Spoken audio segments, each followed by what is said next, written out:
Salut et bienvenue à ce nouvel épisode de Mon jeu est meilleur que le tien. Surtout le meilleur que le sien.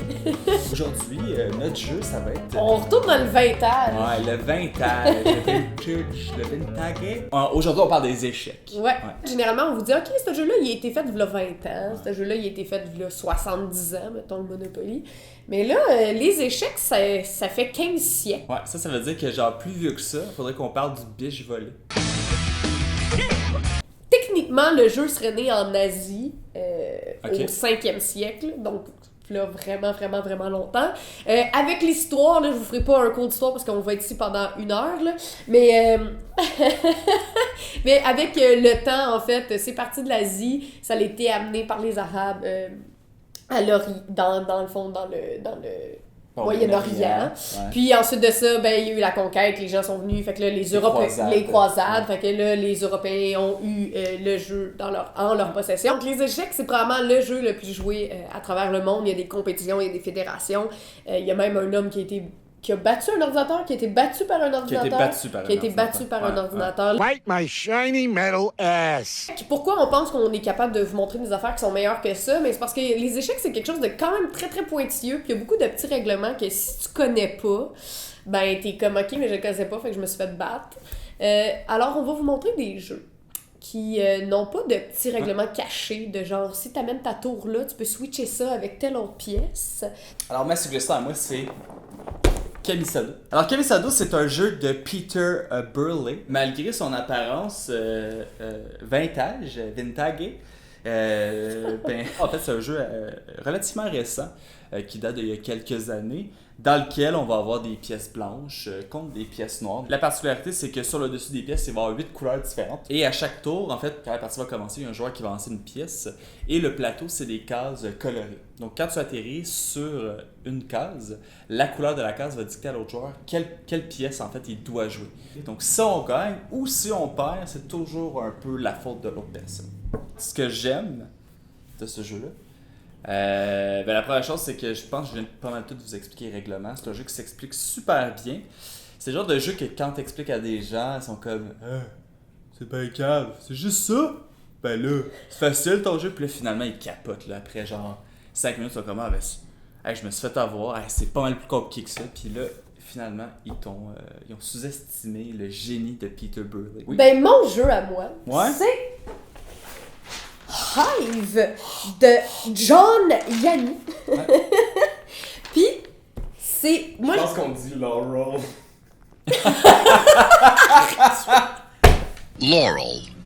Moi, je suis en désaccord avec ce que tu viens de dire par rapport au fait que c'est super simple quand on l'explique, parce que ce qu'il n'y a pas dit, c'est que le livre de règlement est à peu près épais de même, puis que oui, les règles de base, c'est ce qui est expliqué, mais après ça, il y a plein d'autres manières de jouer, puis ça devient compliqué, puis là, il y en a un qui devient le big boy, puis là, tu mets des cristaux sur le top, c'est vraiment pas clair. Fait que...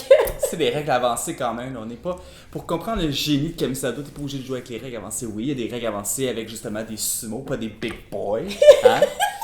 Puis les sumos, en fait, c'est des petites pièces que tu vas placer sur le dessus qui vont te permettre de, si je me souviens bien, de pousser les pièces adverses. Mais c'est des bonnes règles qui se rajoutent si tu veux te donner une expérience au-delà de l'expérience de base qui est en soi très satisfaisante et de loin supérieure à Hive. Vu que l'expérience de base est déjà transcendante dans Hive, t'es pas obligé de rajouter d'autres règles. Pour moi, c'est un jeu qui est meilleur que les échecs, entre autres parce que t'as pas besoin d'avoir de plateau. Fait que pas besoin de traîner la boîte puis le plateau, parce que le jeu se joue juste avec les pièces qu'il y a à l'intérieur. Encore une fois, on va avoir des pièces qui sont noires, des pièces qui sont blanches. On va avoir des pièces... En fait, pourquoi ça s'appelle Hive? C'est parce que c'est comme si ça allait créer une ruche sur la table quand on joue. Et toutes les pièces vont avoir des insectes différents. Et chaque insecte fait quelque chose de différent, comme aux échecs. Ça s'explique littéralement en 2 minutes. Moi, j'ai des amis qui avaient jamais joué à des jeux. Ils étaient vraiment comme moi je suis pas un joueur, j'aime pas ça. Genre en camping, parce que Hive, ça se traîne partout, tu sacs ça dans le fond de ton sac, tu peux aller n'importe où. Je leur ai expliqué, puis après ça, ils ont joué plein de parties. T'es comme, c'est vraiment cool comme jeu. Ça parle à tout le monde en fait, c'est super simple. C'est meilleur que Camisado. En tout cas, moi, je voulais juste te dire que il y a une petite tache brune ici. Ce qui fait que Hive, c'est pas un bon jeu.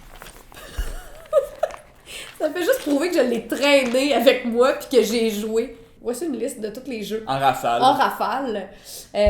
Qui pourraient être dans le même genre que les échecs. Nos suggestions, on va avoir Onitama, on va avoir Santorini.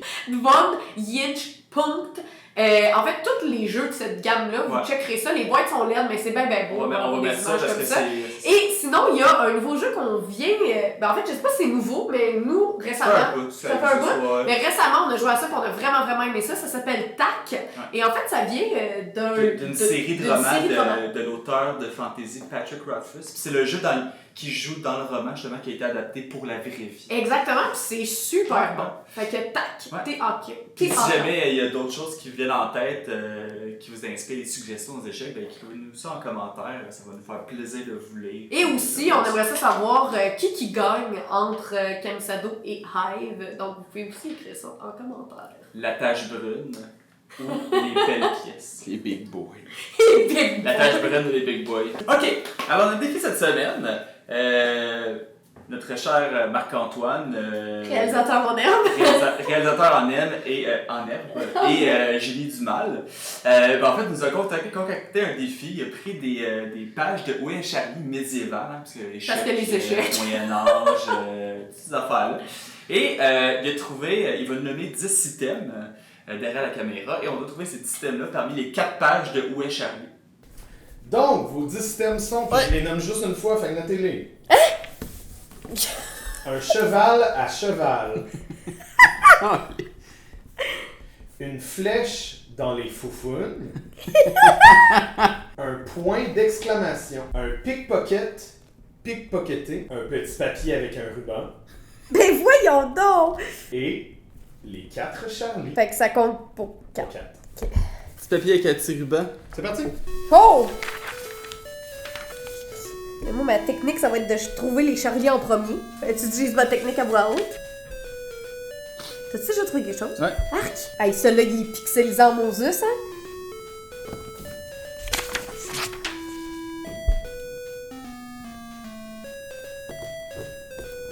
Wow, un là.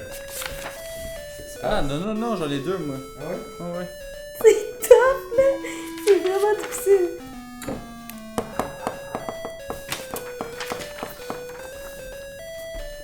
Il m'en reste juste 2 à trouver. Non. Oui. Il me reste le papier. Puis le point d'interrogation. Toi, qui serait à trouver? Ok. Tu fâché? Hey, c'est tough, Marc, là! Pour vrai, ça aurait pu être genre trouver les 4 Charlie. Il en reste juste un. Ok, ouais, j'ai une café ton affaire de cheval à cheval. T'en reste combien, Alexandre, à trouver? Il en reste 1, 2, 3, 4. T'en reste 4 à trouver? Il m'en reste juste un. Il y en a toujours 2 dans chaque, c'est ça qui se passe. Il y en a 2 dans chaque. C'est fou, en moi, c'est celle-là. Il en reste 2. Je peux pas perdre, j'ai les mains qui suent. Il en reste un, la même que toi. Non! Point d'interrogation, tu cherches? Oui. Ça m'a fait? Ouais. Ça va être genre, ah, tu m'écœures. Est-ce que c'est littéralement un point d'interrogation? C'est une métaphore? C'est bon. Oh, c'est tabarnakement drôle. Qu'est-ce que c'est? L'impression de les accroper. Fait que j'ai gagné! Ben là.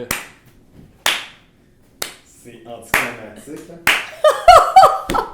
Non, moi Ok, donne-nous quelque chose d'autre à trouver. Ok. Je me sens comme les madames qui jouent au bingo. Ouais. Avec 4 feuilles, là. Qu'est-ce que j'ai toutes les feuilles de bingo? Des bibelots, des petits bibelots, là. Des petits bibelots comme ça pour tes chasse. C'est quoi cette voix-là? 3 flèches dans les foufounes. De la même personne?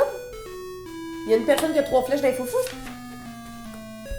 Ou faut trouver les 3 personnes qui ont des flèches dans les foufounes? En fait, si c'est 3 personnes qui ont des flèches dans les foufounes, j'ai 2 personnes qui ont des flèches dans les foufounes. Ah! J'ai 3 personnes qui ont des flèches dans les foufounes!